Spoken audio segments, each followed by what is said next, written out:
Hey, so this is the Drunkalogs, a podcast about addiction and recovery in which each guest shares their version of how it was, what happened, and how it is now, and then endures a half-hour Q&A at the hands of your host, Nick Morton. I've wanted to interview my next guest from the very moment I started making this podcast. He's just always exuded this empathy and support for everyone around him, even when things in his own life were clearly not going his way. He grew up in New York in a house his dad built with his very own hands, and eventually moved to Los Angeles to pursue his acting career. It was only after a series of confounding drunken mishaps out on the road with a touring company that one of his colleagues came to him and suggested, you don't have to live like this. It reminds me there's help and there's grace everywhere. Won't you please welcome Joe Hart. I was born in New York Hospital. In New York City? In New York City, yeah. Wow. Yeah. New Yorker. To great fanfare. My grandmother lived pretty much, I think 67th and between 1st and 2nd. Right. And my father had grown up in Yorkville. So I think it was a natural progression. I think I was the last one to be born. There were 5 of us, and I think I was the last one to be born in New York. I think my brother Yorkville is just like that neighborhood, right? Like the sort of Yorkville is the Upper East Side of Upper East Side of Manhattan. Right. It would go from like 60, I think it's like 65th or maybe 60s into the 90s. Right. And it was a German, Irish, Hungarian, Jewish neighborhood. And like all the way over on the water, right? Is kind of the idea. Yeah. It's all the way over on the east side. And initially it was called Germantown because there had been a sinking of a ship that a lot of German immigrants had died in the East River. Right. And everybody, all of their family came up to that area to nurse them. Right. And a huge influx of Germans. Interesting. And then it was named Yorkville. And surprising, I just discovered that it was named Yorkville not because of New York, but because of Sergeant York. Right. Strange. Like they named Yorkville. Is that me? Oh, that's you. So yeah, but my family was in the Bronx, and my father was a fireman in the Bronx. Oh wow! So, and we lived right next door to the firehouse. And what year are we talking? I was born in '57. Right. So, and I don't remember really any of this. My sister tells the tale. And just recently, I was down by there. My sister and I took a tour because my father, oddly enough, ended up in hospice pretty close to where we had started as a family. Right, wow. It's kind of like full bookended. circle, wow. Yeah. And we went to the firehouse and visited and looked around, and we'd heard many stories about that particular house, as fire families do, different things. But and then so we moved up to Westchester. My father bought a plot of land. My mother and he built by hand, poured the cement, laid the bricks. That's amazing. My aunt, my grandmother from 67th Street went up on the weekends with them and held, 2x6s to nail them up on the side of the house. I mean, they literally gathered their friends and family and erected this place that I grew up in. And so, yeah, that's amazing. And that I vaguely remember.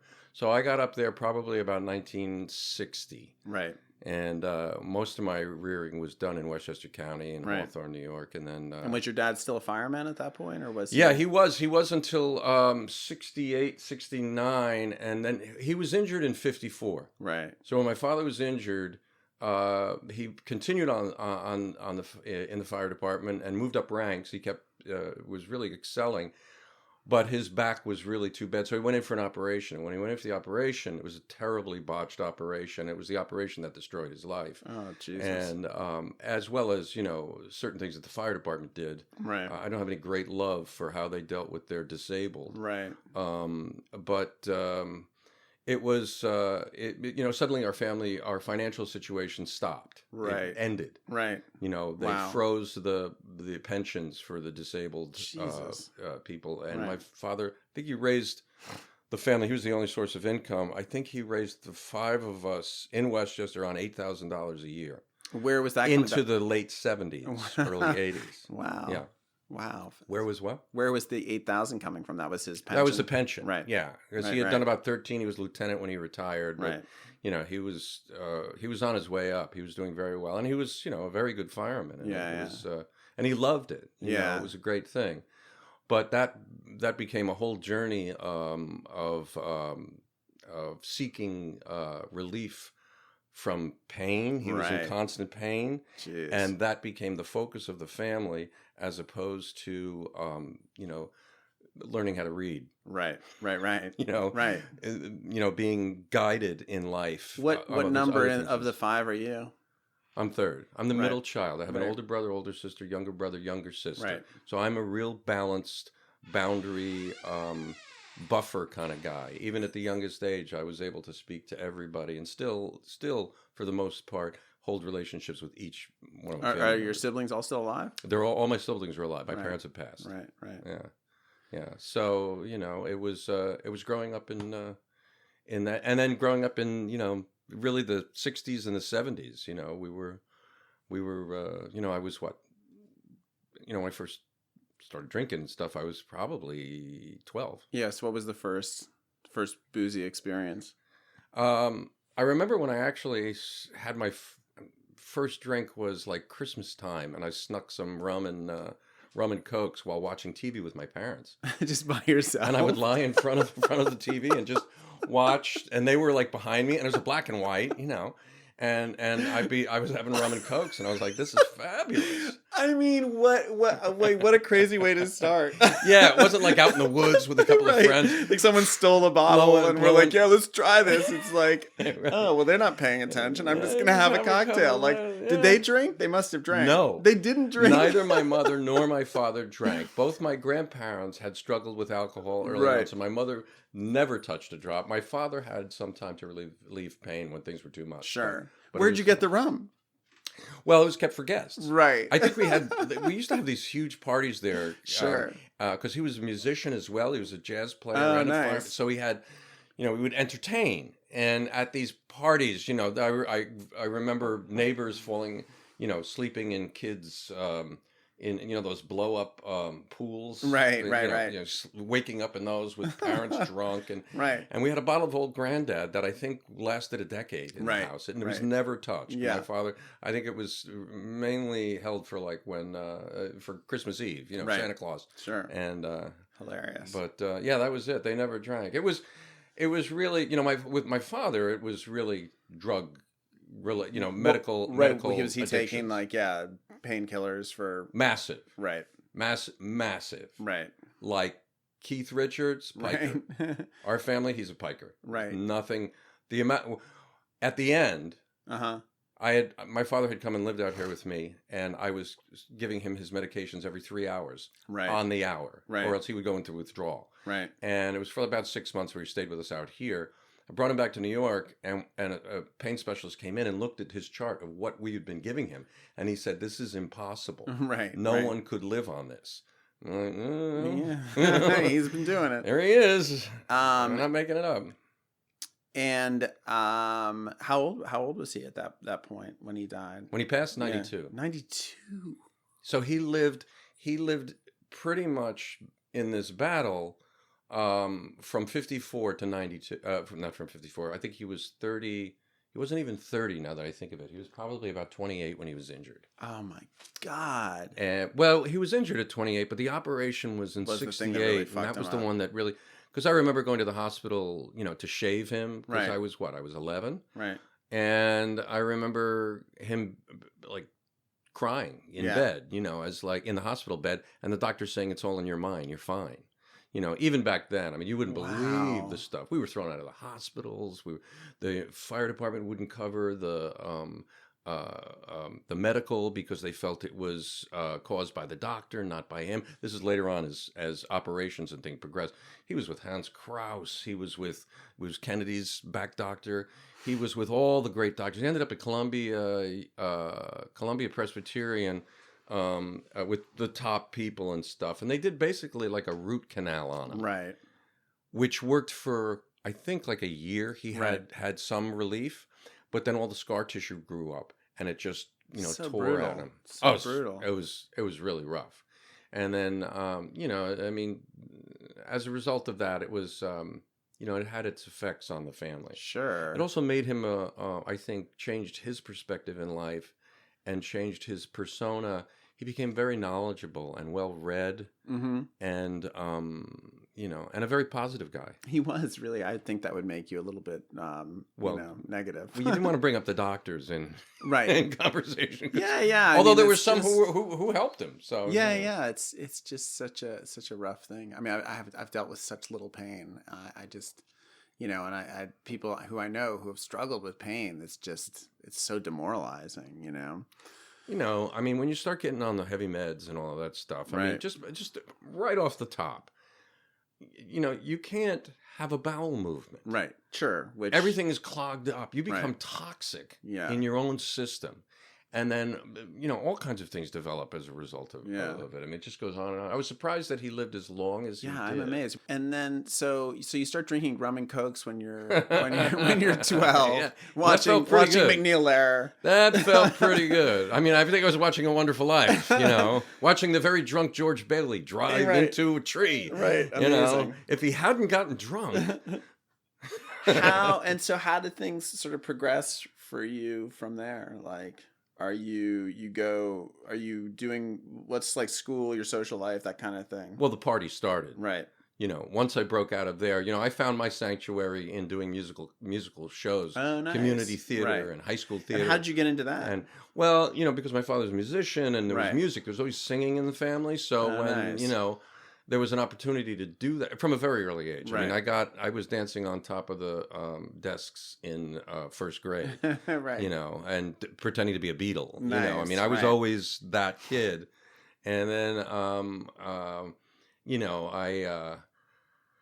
was always singing in shows anytime like that. And I started at 12 and doing musicals. And then like my entire high school existence was basically wrapped around the shows. Yeah. What show I was doing in what time. It's not I was in freshman year. Right. It was Babes in Arms, The Bad Seed, How great. Annie Get Your Gun, like all of these different shows that I would, and then I would do like the community theater. Right. So I would go from that in the summers, I wouldn't be at summer camp, I'd be doing a show. Right. And in those things, I was 12 and they were all like 18, 19-year-olds. Sure. So we'd go out after rehearsal and go for a bar. Right. Or somebody would have a car open and we'd sit in the back of the car and have a couple beers. Right. So, boom, I just started, Did you love it? Oh, I loved it. Oh, are you kidding me? Come on. It sounds amazing. Come on. Like, I really I'm so jealous of like my friends and the people who've been on this podcast whose like experience in their youth was like doing something creative and partying, because like those are my two favorite things, and like I really didn't like find a real creative life until I got sober. And so I never had them together, and I really like I think it's got to be just like such an like intoxicating combination, like doing stuff with your friends, making things, and partying. Oh, well, I mean, of course it was, a lot of it was driven, a lot of it was driven sexually, because I could get away with things if I drank, that I normally wouldn't. I was very shy, really. Right, sure. I was kind of an introvert in a way, right. And it wasn't until I'm sure that people would disagree with that but from my perspective, right. My inner life, as I look back on it, I was really frightened, sure. And alcohol took and gave me, the connection, the effect, the daring, all these great things that, that I just loved. And and also the rehashing of the night before. You didn't do that. Right. You did. You actually did. Is he alive? He's alive. Like all of those things, the vomit, everything, all the negative things that you think about, they were all welcomed to me. It was exciting. Yeah, it's like war stories. Yeah, to be hungover, and I'm hungover for 3 days now, and that was a real, one hell of a bender. Yeah, so I enjoyed it all. The party began and it didn't stop. Right. And so then did you go to college? I went to college for 2 years at Fredonia which is a state school. Right. I went for music and theater. Right. And I just did music and theater when I went there. I mean, I was a really bad student. Right. I'd always been remedial in every class I took. I failed everything. Right. You know, I really didn't read. Right. And so, you know, like when I was in college, how do I get to college and how do I do that? I have no idea how I got into college. Right. I think my parents took and made all the applications Right, and everything. right. I remember I had to make a Shakespearean tape, like on a little cassette recorder that I still have. And I did, I don't know, something from A Winter's Tale that I didn't even read A Winter's Tale. I just did this particular monologue and sent it in, and I was accepted. And then I went to college, and I discovered, oh my God, I have to read all the time a script. This is impossible. Right. So what my parents did, they knew I was in trouble, was that they would read my assignments, and I would get my assignments prior to them being due. I would tell them what they were. They would read them. They would write out the cliff notes using the cliff notes and things and send it to me. This is in the mail. This is in like 76. Wow. And I would get a thing of all of my assignments, and then I would just recopy them and send them in your own so that I could keep going because I was in rehearsal. Right. You know, I was doing all the shows and stuff. Are they doing this for all 5 kids? That's a lot of work. No, the rest of them were all highly intelligent, highly good reader, and very good students. Did you have dyslexia, do you think? I mean, were you ever... Well, that's an interesting thing. Yes, I was diagnosed, not with dyslexia, but, and I don't even know the term of it. It was a fusion instance. Right. Years later, I went to, I was going to go back to college because I had 2.5 years. Right. And I figured I might as well get a degree, and then I could teach or something like that. And, so I went to, I was going to go, and my sister wisely said, you should go to a learning specialist before you go, because you've always had trouble. Right. So I said, that's a good idea. So I went down to USC, a woman named no, wrong name. I can't remember her name. Had a huge effect on my life, because I went in, and she said, you don't have a learning problem. You have an eye problem. Oh, go to this doctor. So right. I went to a doctor named Dr. Richard Guiley over in Hollywood on Sunset, and we began a process. He diagnosed me with my left eye would shut down when I would read or when I look at it, because it would just become tired. It would shut down, and I wouldn't receive impulses from it. So what would happen is my right eye would try to focus on what it was that I was reading, and it would immediately become fatigued. It was overworking. So the information would cease, and I would become fatigued, and I could maybe get through a sentence, but I wouldn't comprehend anything that I've read. Okay, so this, and that's why I never read. Right, it became a thing. So I went and worked with him homeopathically, and we did all of these great little games and things with eye things and stuff, and for about a year. And I remember being in the office with a woman, an elderly woman, not elderly, but a middle-aged woman. Who was, you know, she was like from Tarzana, or not Tarzana, from Torrance, was even worse. But no offense to Torrance people, but and she was just a housewife technician, right? And she was helping me through this thing, and suddenly I saw 2 images that were, you know, separated, and I saw them come together, and then bam! Wow! It was one image, and it was like E.T. Right. Getting the finger to the thing. It just shocked my system, and I burst into tears. Right. Because, you know, I realized then that I wasn't stupid. Right. That I wasn't less than I wasn't dumb. Right. I was, you know, I had a problem. Yeah. And I didn't know about it. Yeah. How terrible. And all those years of feeling less than. And so you drop out of college at some point? Because so my teachers had left, the 2 teachers that I was really kind of be mentoring from, and I left and I went down to, because I lived just outside of New York, of course I said, and I just started auditioning for the summer. Did you move back home to your place in Westchester? Yeah, my parents' house. Is that place still around? Yeah, my sister lives there. My sister bought it from my dad. Nice. And it's still so pretty solid construction in the end. Yeah. No, he did. He did a good job. Yeah, he did a really good job. I mean, it was a Cape Cod. It was a very, you know, going on auditions out from. Yeah, I went. You know, back then you got backstage and the newspapers, and I would, you know, I'd hop on the train, and I'd go down to audition for stuff. And I was non-equity, so I would have to wait in line and stuff. But God, I was really dedicated. I mean, that's where I was going, and there was nothing stopping me. I mean, I look at it now and go, you got to be kidding me. Crazy, right. I can't get in my car and go to auditions anymore. I'm like, I got to pass on that. Yeah, right. I'd have to get on that. But, I just very driven. Right. Very driven. And I immediately started to book stuff. Right. Because evidently I had a certain amount of experience by that time. Right, sure. Whereas kids my age probably didn't. I mean, I'd done, I think by the time I left high school, I'd done probably 20, 25 shows. Right. That's a lot for a kid, I think, Sure. And so, or, like reviews, all that sort of stuff. And then rock bands and things, my brother was in a rock band, so I tagged along with that. Did you play an instrument? Yeah, I played guitar. Right. First, I played the keyboard. My three brothers and I had a little band called the Sorcerer's Apprentice that paid like Hang On Sloopy and all that stuff, sure. little like elementary or elementary schools. We were playing at elementary like summer camps and stuff, and then cool. and then little parties in the neighborhood, that sort of thing. And then my younger brother and I, Chris, we were in bands through high school together. Right. And he was remarkably much better musician. And he continued on for a while and was, he was a terrific drummer. Right. Just excellent. And he ended up in film. He ended up becoming a film director. Oh, nice. Yeah. But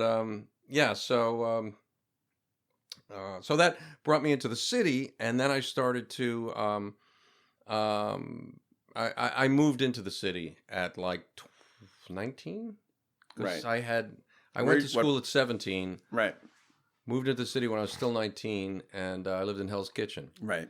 And ran, on my own pretty hard during then. Right. And, I wasn't really partying as much during that time, now that I think of it. I was just focused. I mean, I was taking dance classes. Right. I got into dance because I was like, I hated going to the gym. Right. I wasn't a jock. I wasn't an athlete. Right. But I love music. Right. So, like, I started to, like, move, and I was like, I'll go there and dance, and all the hot girls were there. Sure. So, like, I had a plethora to pick from and get to know them a little bit. And that's so in the city, I was really taking a lot of dance. And because of that, I ended up dancing. And that's what got me into, national tour work and being hired as a kind of a beefier guy who could dance and sing and, Right. it was weird. And that took me into starting to really work professionally, get into the unions and that sort of stuff. And, and then that's where, like, once you have the money and stuff, that's where the coke and the right and the other, all those years of, because you're talking pre-AIDS, 78 to like 82, 83 were like, heavy work years, coke years, all of that. Prime party, New York at its best. Yeah. And the country. I mean, I toured the country for like a year and a half at 20, 22. And did you keep a place in New York while you were doing that? Or no, I had sublet. Right. So I was easily out of the sublet. And then when I came back, I was looking for a place, and I ended up in, up on, I had a great place on 106th and Central Park. And it was a 2-bedroom, 2-bath, on Central Park West at 106. I think it goes for like $3-4 million now. Right. But when I was there, I had a rent stabilized apartment, and I had everybody would live with me. I'd have everybody who came into town, and I had probably, I'd say, about 15 to 20 different roommates during the time, because I was there for a couple of years. But then they decided I was on the lease. They were going from rentals to co-op. Right. So I did the co-op flip. Right. So,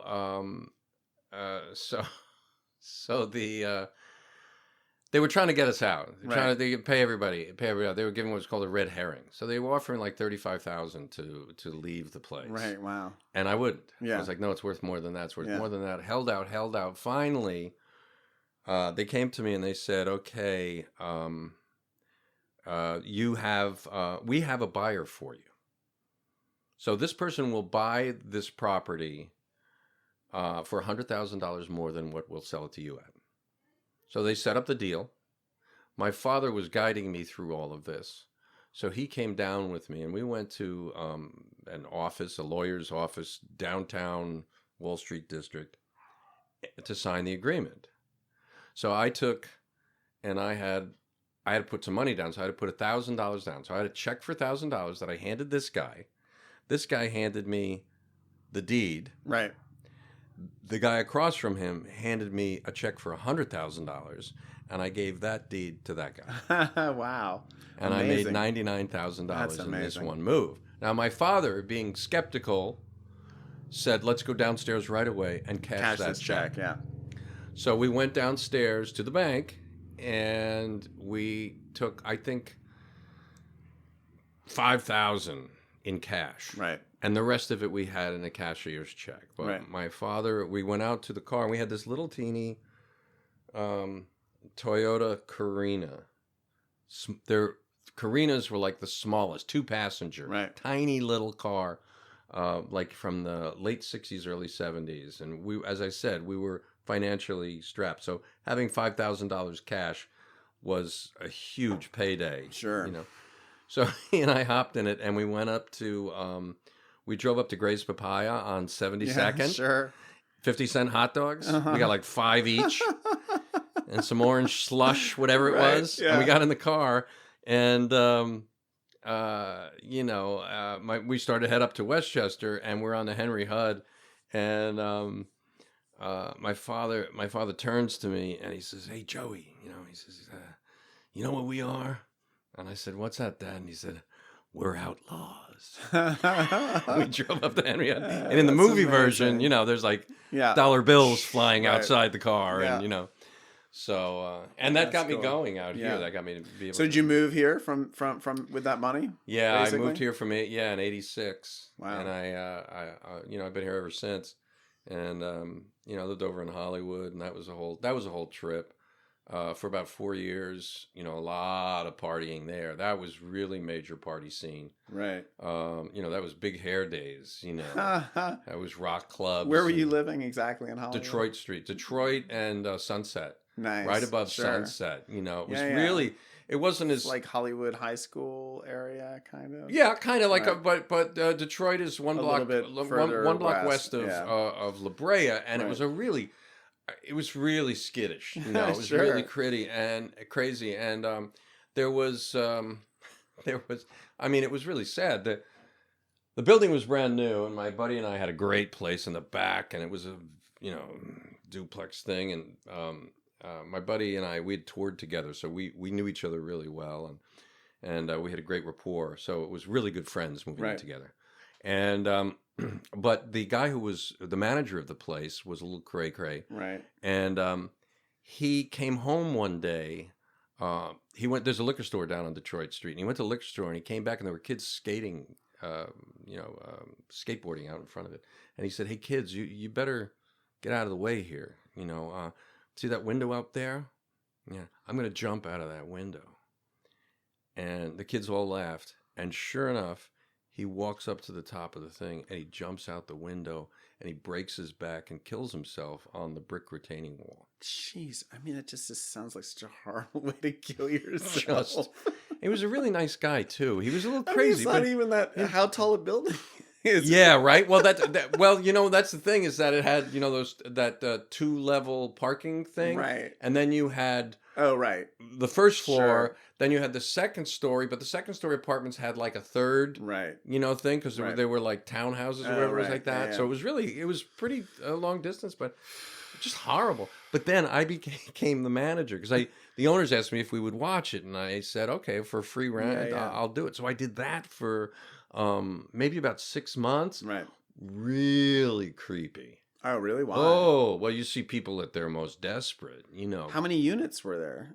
I think it was like 20 or something. Yeah, that's like a lot. that. That's enough to see some crazy shit. You had people who were, people who would have come in and live for like a month and then run out of money and have to get out of town. Right. I picked up a really nice Fender Stratocaster from a guy trying to make money and just get out of town because he was in trouble by the law or something like that.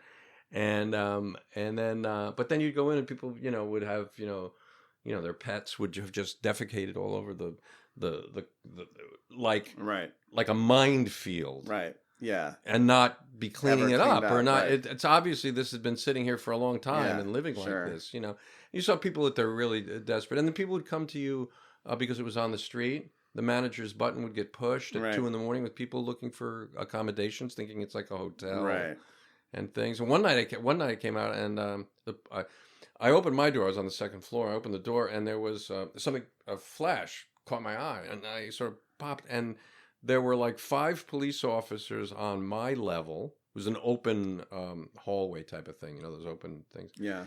And they all had their guns trained down on a door in the middle of the complex. And then they had another set on the floor below of other cops, shotguns and everything. And I walk out into this, no warning, no nothing. Right. And all of a sudden there's this commotion and all this screaming going on. And it's the other police who've come through the back window and climbed through and are clearing the room. Right. The person that they're looking for is not there. Right. So because I'm the manager. Right. It's O.J. Simpson. Yeah. Yeah. So I was like, who is this? What's going on, guys? Yeah. I was going to say the thing was the reflection of a gun. Right. There's the sun off a chrome gun that caught my hand. And they wouldn't tell me anything. Right. They wouldn't divulge who they were looking for, were the police, and get out of my way. It was really a lot went on there. But we had a great time. A lot of fun stuff, And when does your partying start to get out of hand? Or just you get a sense that maybe this is not all that for me. Kids. Oh, really? Oh yeah. It wasn't till kids. Oh yeah, no. I ran really hard. I wasn't like a mean drunk. I would get into my share of fights. I would definitely have, inappropriate behavior, apologize. Sure.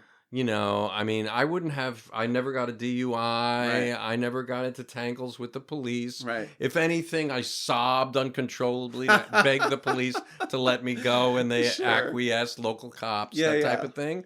Right. But I'm not going, I'm going to fight my way out of this. How'd you meet your wife? Bartending. Oh, interesting. So I was a bartender. Where were you bartending? I was bartending out in Pasadena. Right. And she came in to the to have a meal and sat at the bar. Right. It was a bar restaurant. Sure.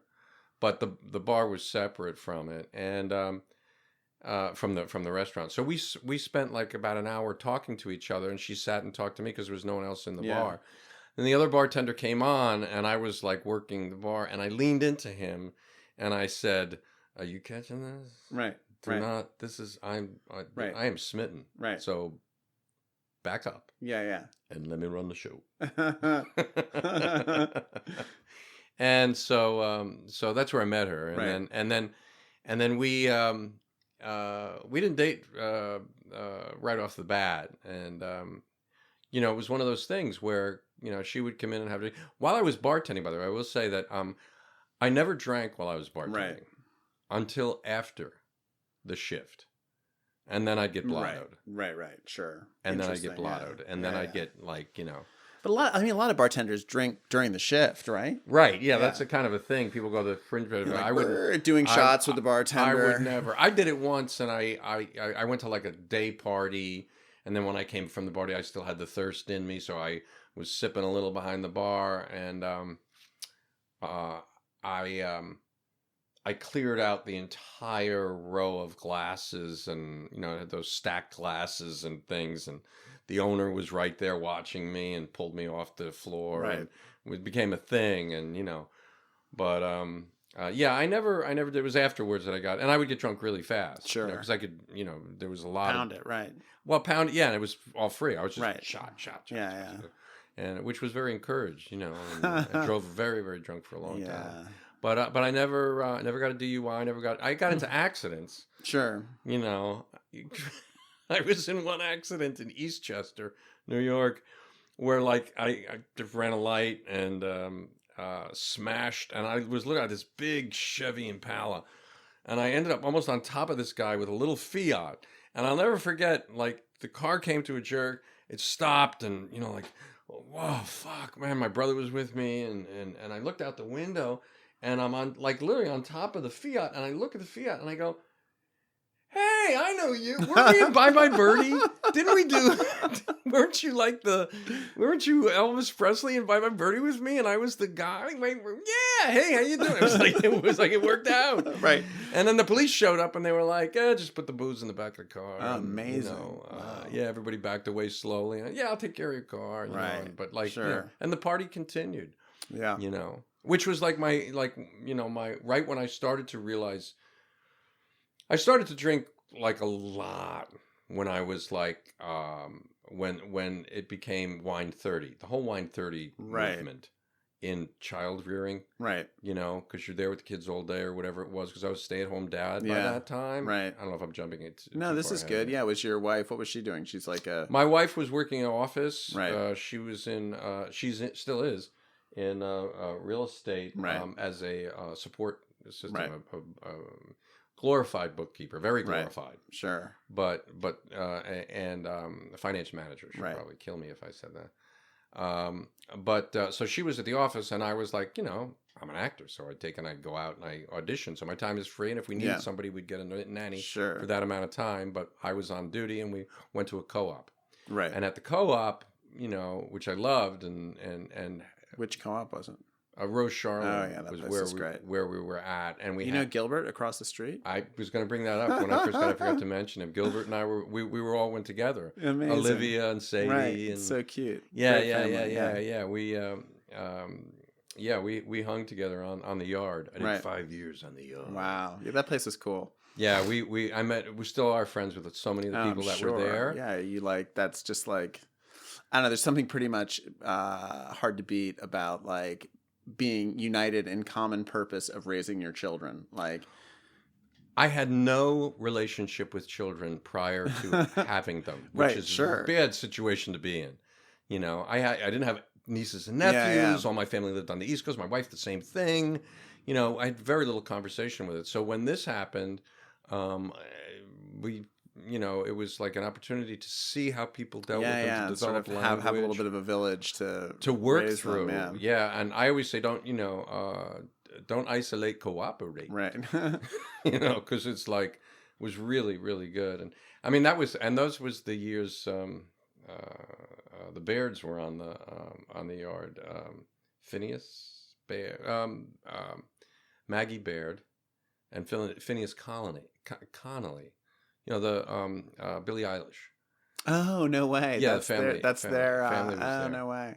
Yeah. Right. Yeah, and lovely people, and and a great story. Yeah, and for sure. Incredible, adventure that they're on. I bet. Yeah, how wild. But knowing them as little kids and stuff like that, and especially Maggie, mom, who was teaching music to all of the children there. Wow. And very, very kind. And yeah, I saw just a clip of them on James Corden, and like it looks like, they go into Billie Eilish's room, and it like looks like my daughter's room, right? I'm like, oh my god, this is our life right here. It's like, a real it's story. so funny. Yeah, I've got to watch the I haven't seen the documentary, but like yeah. I didn't realize they were. I knew, I was like, it's this hood, it's like this group of people somehow, but I wasn't sure like what the connection was exactly. That's wild. All done from his room, figuring that stuff out. How old are those kids now? I think she's 20, and he's probably 22. Right. Very creative. I did. Maggie did a film called Inside Out.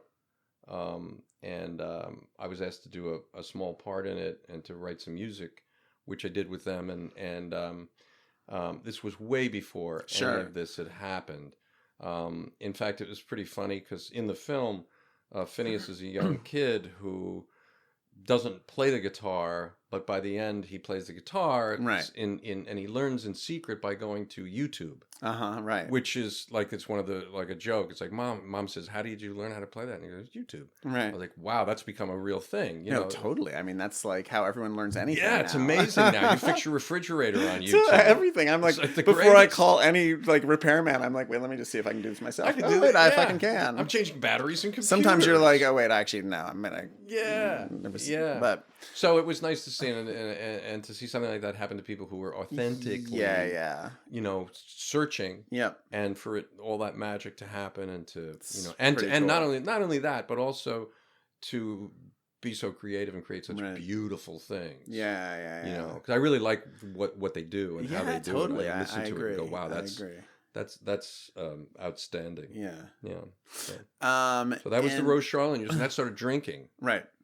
I mean, I found like I definitely, I mean, when my kids were little, I definitely found that like the only, like booze was one of the few things that like took all the anxiety away, and just like the drudgery of it. It was something to like look forward to, and like but I also found that like I couldn't operate with a hangover, that like it wasn't really an effective solution, because then I would have to be up at like 5 a.m. to do the early morning shift, and I'd be so miserable, So I mean, I would self-medicate with all of that, and I would party, and I would host, Sure. I would, and that was my jam, was, come to our house. Yeah, we'll hang out at our place. We'll hang out, we'll party, and, I mean, people talk about service. Right. My service was just, to make sure that you were high enough. That was my idea. And I mean, it was something, I mean, those sort of, I remember those early years here, we had like a group up at the park, and we would all get together at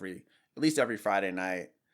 And everyone would, have some wine, and it was nice. I mean, it was like a nice, like, to share like war stories. We were all going through the same sort of hell of raising little children, Yeah, I mean, especially when they're young, you can't really go to. There are people who do things, but I don't, and I just isolated. But just to also have an opportunity to feel like something other than just a caregiver was really nice. Like, I can have an intelligent conversation with the other caregivers. It's an adult beverage. Adults, it's something like that, and then, I mean, and then it just, it just mushroomed. It just continued, and I'm a gluttonous person to begin with, so put booze into the mix, and I can just keep going and going and going, and I have no shutoff valve. I just keep going. Yeah, me too. And that just and I had a wrangler. My wife was my wrangler. Right. So, when I was getting way out, she would grab me and get me out of the situation, and I was fine. Right. And what slowed me down was that when I was out in the world and I was not wrangled. Right. And that's when I would really start to get in trouble. And that's when it occurred to me that maybe I should stop. I was in New York visiting, auditioning for something, and I thought I had a really bad audition. And I didn't. I got the job, but I thought I did. Right. And I started drinking at about 2 p.m. Right. Shots. Yeah. And I ended up at Rock of Ages at one of the Broadway houses, and friends of mine had set it up because they were in it, and I was, I just gotten the house tickets from them. So I went to see them, and I was pretty lit by the time I got in the theater, but they were selling more booze. Right. So I was just doing shots through the first act. And at intermission, the bathrooms, I guess, were upstairs. I'm not even sure why I was going up the big, long, Titanic-sized staircase. Yeah. But I got to the top of it, and then I fell. And I tumbled all the way down into the lobby. Wow, that's an epic staircase floor. Yeah. And I mean, I don't remember any of this, but that's what they say happened. Because what I do remember was waking up in the ambulance. The New York really? City there was like ambulance. Yeah. You had to have Wow. Yeah, or that I had hurt myself. Did you knock yourself unconscious or something? No, I was just drunk. Right. I was just in a blackout. Yeah. And I don't know. So. But I mean, someone felt like, we've got to get an ambulance in here. Oh yeah, the house manager. Fall down like that. They're going to call an ambulance. Right. They're going to call cover their asses if nothing FDNY. else. Right. Yeah. So they did, and usually they take you to the hospital, and then I'm stuck with on the lurch. Right. New York guys are a little less, they're like, he's loaded, forget it. They let me out of the ambulance and back in the theater because I hadn't you hadn't hurt really anybody. Hurt anything. It was just during it, and I slipped, and he's okay. Right. So they bring me back in, and then I go in and I watch the second act of the show. Wow. At the end of the show, the people come, at the end of it, it was one of those Equity Fights AIDS collection things. So as I'm exiting the theater, my friends are standing with a bucket at the end of the aisle, collecting donations. And I come walking up, and they go, "Oh, Joe, wait, that was wonderful." And they go, "Did you hear about the guy who fell down the staircase?" I was like, "Oh, yeah, well, I think we need to talk." But what did we do? We went out to a bar and went drinking. It was amazing. Nothing. Yeah, there is that. You look back on it, and you're like, how? What? How can that not be life changing? Yeah. Why don't you, think about it? I end up in the ambulance. I'm like, I'm fine. I'm gonna go back to see the rest of the show. Yeah, no, it was great. I was just playing. Yeah. And then, but then the show that I auditioned for, I ended up getting. And right. I went out on tour, and I was not wrangled. And I ended up in another emergency room where I'd passed out on the bus that we were driving on, and they couldn't revive me. Right. So they had to call EMS. They took me to the thing, and I kind of woke up in the emergency room out of the blackout, and just with the company manager. And that sort of started me on going, okay, I think that was it just booze at that point, or was there? Yeah, well, I was smoking weed, and if there was coke, if there's anything in the room, I would take it. But it wasn't it's just that level of comatoseness. Well, I got some sort of a good narcotic involved in it, like Ambien or something. No, I wasn't because of my dad's pills and stuff. That was never a thing. I never got into. I got into snorting coke, and I smoked a little heroin, and I snorted heroin, and I had and I back in the Quaalude days and all of those things, and the horse tranquilizer. I guess there's a lot. You start to go through it, but not as bad as I've heard. Right. Yeah. So while I was on tour, on that particular tour, a new guy came into the show. I was in Pittsburgh, and he was about my age, so I ingratiated, became a lovely person. And I said, "Come on, we just got into Pittsburgh." I said, "Let's, set up. We'll make sure we get the right hotel room and all that stuff." So we get down to the hotels, and I go, first of all, I got to go to the liquor store. So I go to the liquor store with him, and I have to get a cardboard box. I've got 4 Pinot Grigios and a couple of Pinot Noirs, Cabernets, bottle of vodka. I've got this thing. Your kit. And he comes back, and he's got one of those little 10-ounce Harvey Bristol cream things, and I'm looking at it you gotta be kidding me, right? And he goes, what's that for? And I was like, oh well, if anybody stops over for a drink or something like that, I hate to be empty-handed, Right. And the truth being was that this is just what I drank. No one was going to touch that. Yeah. That was for me after the show every night, and I would go through 2-3 bottles a night. And I would do that at home too. My wife and I would drink, a 12-pack and 3 bottles of wine, and I always thought it was her. Right. Until I stopped drinking. And then she goes through a bottle of wine in a week. Right, totally. And so, guilty. Right. Guilty. So that's, So when I finally, when my friend asked me, said there's another way to live, do you want to try it? What was the circumstances for that? Just he was my boss. He was he was the stage manager of the show I was in, and he said, I came in to do a, what do you call it? I was going to say a carpe diem, but to apologize, right, and throw myself in the mercy of the court.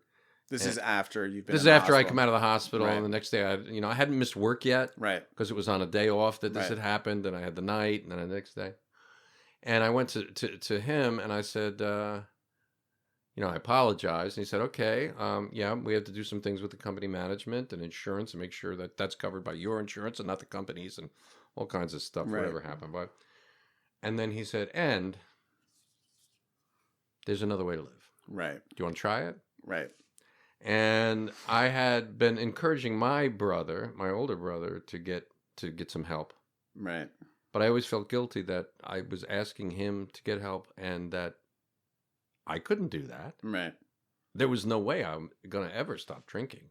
What's the point of living? Yeah, totally. You know, if I can't get high and get wasted and get, you know, what is there? Yeah, I mean, how do you? Right. It's Put up my with all this birthday, bullshit, damn it! I'm Get gonna it. have a drink. It's Christmas, you know. I gotta have champagne, you know. How am I gonna live like that? But I thought, okay, I'll do it just to maybe even look good, so that I, you know, can graze over this. Right. You know, I can just get by. Sure. And he said, okay, meet me tomorrow morning in the lobby at 10, and we'll go. Right. So I did, and there was another awesome dude that was on tour with us that was going through this program, and had he just started, the other guy on? No, he'd been in for a couple of years, and I didn't know anything about it. Right. You know, but he was one of the hippest guys in the room, right. So I was like, you know, this guy's really cool. Right. And he didn't tell me who this guy was. So when I got to the lobby the next morning, one of this guys shows up. He's a Brit, and he's like, "Hey, man, how you doing?" Yeah, no, he told me about it. Yeah, this guy. I was like, "Fuck, I'm gonna hang out with him." Right.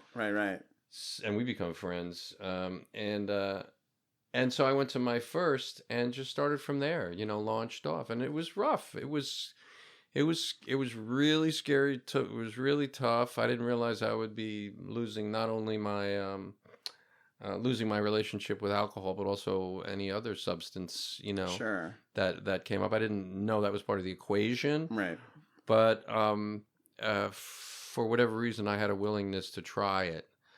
And then little by little, it started perpetuating my, you know, my experience, my journey into it, and becoming more and more connected to it. And this was in Pittsburgh? No, this was in Tampa. This is in Tampa. So I started in Tampa, which is like, you know, back to rum. Right. Rum and cigars. The best. So, yeah, I mean, I was wandering down the streets with nothing to do because I wasn't hungover anymore. Yeah. And I wasn't drunk. I was sweating it out. And, you know, like signs, I'll never forget the signs were like becoming like animations, you know, like, because they were just begging me to go drink and sweating and just, it was horrible. But that's what started me. And then how long were you in Tampa? Just for the rest of the week. So I was doing week stops. So I did. And so did you guys find like a meeting in every place you Well, went? he'd been a road warrior. Right. So he knew all the meetings in every city. So when I went to the next city, we're going to this great meeting over on such and such and such and such. We're going to this meeting over here. And then I would find meetings. Right. And I went to like a death house meeting one time. And like what year are we talking? This is 4 years ago? 5 years ago? No, nine, almost 10 years ago. 10 years ago. It was April 10th, 2013. Right. Nine, yeah. Right. Yeah. Wow.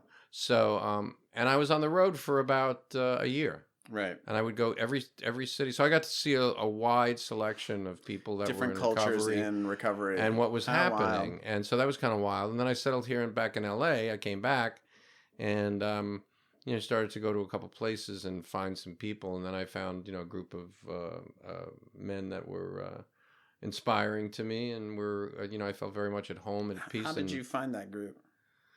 Who brought you in there? Just word of mouth. Convenience. Yeah, right. You know, my kids went to school nearby. I drop them off in the morning and go over there, and it was like seemed a logical thing. And then that became just part of my structure. And then I found real connection and recovery, enlightenment, non-judgmental. I could really be at ease and open myself up to my more I would say public discovery of myself. Right. And it started to feel really good, you know, like the whole concept of partying, you know, is to be connected with people, is to be respected by people, is to be admired by people, you know, all of those things. And I find that now in these experiences that I've had in program that that came to me. Right. I was able to find connections and, you know, I mean, the highs aren't as high, but the lows aren't nearly as low. And there've been, you know, plenty of lows. Yeah. No, it's, I think about this sometimes when I'm feeling, you know, bad about my life and I'm like, well, at least I'm not like in trouble with law right now. You know, I'm not like, my car is not in the shop because I crashed it, you know, like, I mean, certainly like eliminating that shit from your life, you know, helps so much just to like not have to like plumb all that shame, and just hassle. I don't go to the emergency room nearly as much as I used to. And it's not like I was, I would just do dumb shit. I would eat too much steak and I'd choke on it, or I'd cut my finger, and I was, I would go to the emergency room not that often, but every couple of years. And then you're like, it's just fucking disrupts your life, There's like a presence that happens where I really become centered in what's going around in my world, Right. And I can make decisions that are, for the most part, at least attempt to make decisions that are the positive ones that are going to take me to a place that is going to give me comfort as well as the people around me, and that's what I'm discovering in this that my perspective has changed. I'm curious. It's interesting because you made this choice when you were away from your family. How did they react when did you call your wife and your kids when everyone sort of discovered that you were sober? Was that a thing? It happened gradually, right? But it wasn't. There was never a really. I received encouragement, I think. But it was really an individual experience because I was away, right? And I wasn't in there, but and then my kids now, they don't even remember when I drank. Sure. I mean, they were maybe 9 or something like that when that happened, or 10. Sure. But I mean, I knew. Speaking of starting, I remember the last drunk I had. We were in Miami, moving from Miami to Tampa, and Linda and the kids had come spent a long time with me, and we got in a big hotel overlooking the beach, and went to Miami Beach and all that stuff. It had been a great weekend, but I drank a lot during it. And at the end of it, the night before, I was telling the kids about when I was a kid. I'd gotten drunk, right? And I was telling them, they were running around the hotel and not paying attention much, and I got them back in the room, and I said, you got to listen to me. Right. Okay. And I was drunk, and I said, and this is what happened to me when I was a kid. Right. And I was abducted, and I told them this entire story, a very frightening story of life and death as a young person, of not being aware of my surroundings and what was going on.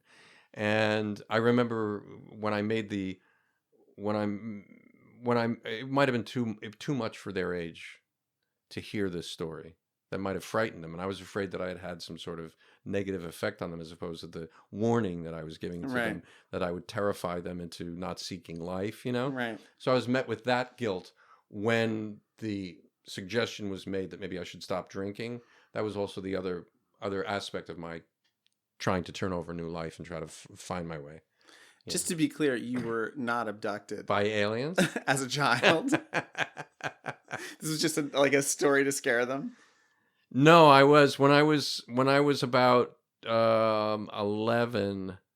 I was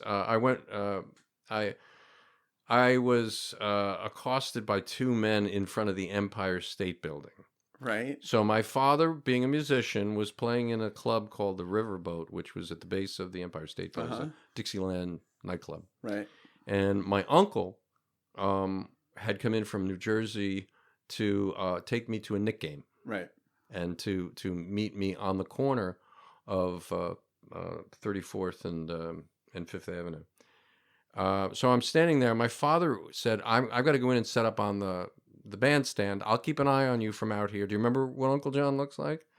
Yeah. Okay, he's coming to meet you here. And my mother was down Fifth Avenue we had this big old cool 68 Chevy Impala wagon, big red wagon. And my mother was in the front seat and my sister was in the back seat reading. So I'm standing on the corner and I'm sweating it out because I have no idea what Uncle John looks like. Right. I just said yes. And I'm standing there and I doe-eyed, and these two guys come up to me and they asked me if I have any money. And I shook my head, and then they started to pat me down. Nothing. You're coming with us. So they grabbed me by each side and grabbed me by the arms and started walking me down Fifth Avenue. I am petrified. Right. Cannot speak. I cannot move. I am just at their whim. Luckily, they took me down Fifth Avenue as opposed to 34th Street. So I'm walking down towards my mother's car, and I'm thinking, thank God. Right. Thank God, Mama will get me. They'll save me. We get to the car, nothing happens. The last image I have is the front grille of the Chevy Impala, that chrome, that like arrow sort of feel, disappearing. And now I'm gone. Right. And these guys are either going to rape me or kill me. Right. So I'm looking at a very unpleasant... Right. Probably both. Probably both. Probably both. So they got me down 34th, 33rd, 32nd Street, and I'm talking image because I was in shock. Yeah. I remember the grill, and then I remember a shoe flying by. And what had happened, evidently, was that my sister, who was in the back of the car, was reading a book, looked up and saw me down the street and said to my mother, who was supposed to be watching me through the rear view mirror, had dozed off. Right. Who had lost eye on me, and said, "What are those two guys doing with Joseph?" Wow. And she said, "What do you mean?" And Mama Bear came running down. Sure. So I turned. So as soon as the shoe came by and a purse, I think, these two bolted. Right. And then down 30, and they were off. And I remember turning around in complete terror and opening up to scream. Right. But I had no air. I had no Sure. It's no like voice. A dream. I have that dream all the time. I had no can't voice. Scream at my dream. Could not get out. And so they so my mother got me, and then my father came running out, and I got in the back, I huddled in the back of the wagon and stayed there. And my father was going to give chase, or I think he went down the block looking for him. At least that's what he says. I don't recall. Sure. Because I was just in, the images were minimal. But then my uncle came and got me, and we went to the Knick game. That's why you did things down there. You fall down the stairs, you just, you go just back get up and go. So it was early. Yeah, it was... It was instilled. You just keep going. Yep. Learn some valuable lessons there. Like, let's not. I mean, and rightly so. Like this, what are you going to do? You don't want to. Nothing really happened. Anything really went wrong here. It was close, but But I did develop a phobia for basketball. Sure. I did not like basketball for until much later in life. I was terrified. And then I would go. Because I had to go into the city for showbiz. Right. I would go in with knives. Sure. I was ready to fight my way out. And I did. I mean, I was really... the Hell's Kitchen. I was locked and loaded. In the 70s, I suppose you had some share of terror there. Oh, yeah, man. Yeah, I got chased. What, I mean, and then as a parent, did it leave you, did you worry about your kids getting abducted all the time? Well, exactly. That's why, my son was at Rose Charlin. Right. And disappeared. Right. And I was, one of the parents had called, was watching him, was kind of like after I was at an audition down in Santa Monica. Right. And I was down at National on the 10. Right. And I got a phone call that Hudson is missing. Right. And I went into PTS, complete shock. Full on. I'm so, sure. Bam, I was on the 10 and it was backed up. Yeah, what can you do? Going east, you do the shoulder, you do the tree. I go through a tree. Right. I'm racing all the way across, calling people, screaming. I was in I was in real terror. Yeah, I'm sure. And I got to Hoover, and because I knew that, I took Hoover up, and I was blasting through. I got on Alvarado, and I'll never forget, I got to Alvarado in 8th, right by Langer's. And Alvarado and 8th, I used to go there to buy Coke. Right? Yeah, crack. Yeah. There's another one on my list. When I went through my list, I forgot the crack years. But anyway... but I went through the red light, right, with my horn blaring, right, and a police car was facing me, and all they did was just watch me. That guy's got shit to do. All right. I was like, yeah. So I was racing back, and they had notified the police, right, and it was this whole thing. It's and as I was going right through, I just had passed there, and one of the fathers called, my buddy Chano, and he said, I don't know, man, we're looking at it. I said, listen, go to my house. It's the only place I know that he would go. Right. We walked to school once. Right. maybe he's home. Right. So he went to the house and he knocked on the door, and it was a cleaning lady's day. Right. And Hudson had walked home from school by himself with his lunch, sat in the living room, turned on the TV, and was having a bite. And Rosa thought that, I was in the garage. Right. She didn't realize that he had left. It wasn't like he came out and said, right. run away. He was just like, it was like a normal kid, and all of this world had exploded. So yeah, I worried about that a lot, watched him like a hawk, and, and I, God, thankfully nothing like that ever happened again. And, we never had any major experiences. The next day I took him for a walk through what he had walked through. Right. Because it was scary. It was hairy. Yeah, yeah. Through the red car property and stuff, and it was abandoned and right. stuff. And I said, what were you thinking? And what did you see? And I was a brave little kid. That's wild. Yeah. That's wild. Yeah. And now I just keep following the process, seeing where things go to. I was in a meeting the other day, and everyone was talking about how they had serenity and they were no longer chasing highs. And I mean, if I'm candid, I still chase highs. Yes. I mean, I definitely I have, my lows aren't as low, but my highs are still pretty fucking high. I still whatever. I'm an adrenaline junkie, and I love to terrify myself and push myself into places I've never been, and and I was listening to this and thinking, God, I mean, I guess I haven't figured this whole thing out if I'm still chasing that, but by the same token, I find in endlessly sort of trying to punch through into new unknown territory, my life gets more interesting. So I don't know. I mean, I'm no longer seeking it out through whatever chemicals, and then there was a lot of annihilation in booze too. It wasn't always oh, I'm having an adventure. There was a lot of times where I was I just want to turn it all off. And I still have that impulse of just avoidance. I'm just not going to deal with any shit. I'm just not going to deal with anything. I'll do it tomorrow, and I hate that about myself still. I really do. But at least with, without a bunch of hangovers and shame and stuff, I can, if I've got my shit together, I can kind of reset and say, all right, well, let's start now, let's just start now. And, not wallow in whatever my mistakes have been up to, 11 o'clock today, which is certainly really helpful. I think with, there's a certain, my passion is still burning. Right. And my desire to really right now is more, is a desire for my voice to be heard. Right. And I don't mean business wise. I just mean it within myself, within my truer sense of myself, of what I see or what I do.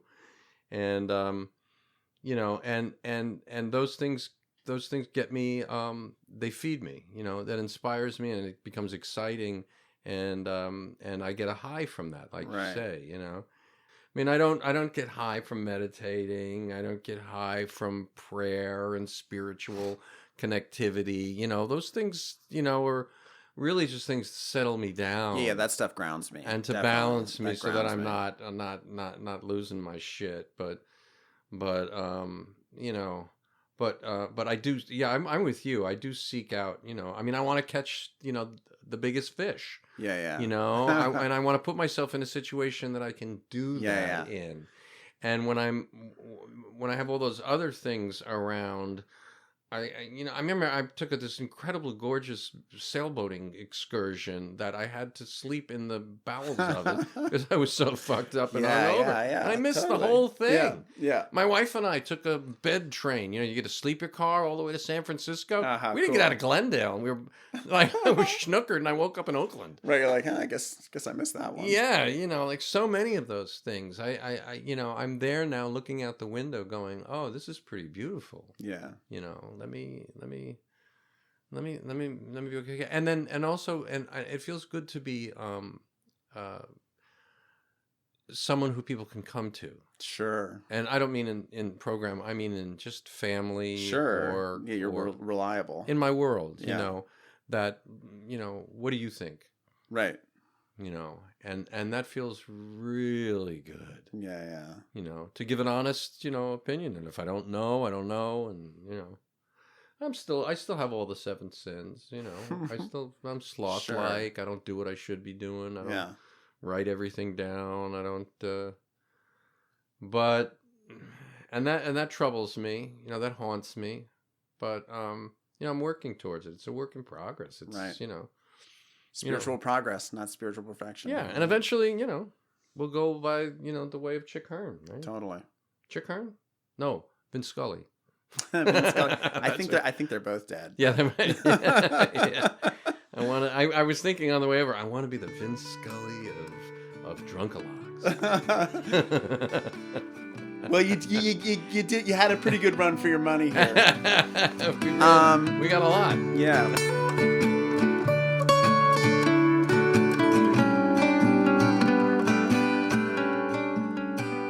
Thanks for listening. You can support this podcast at patreon.com/thedrunkalogs.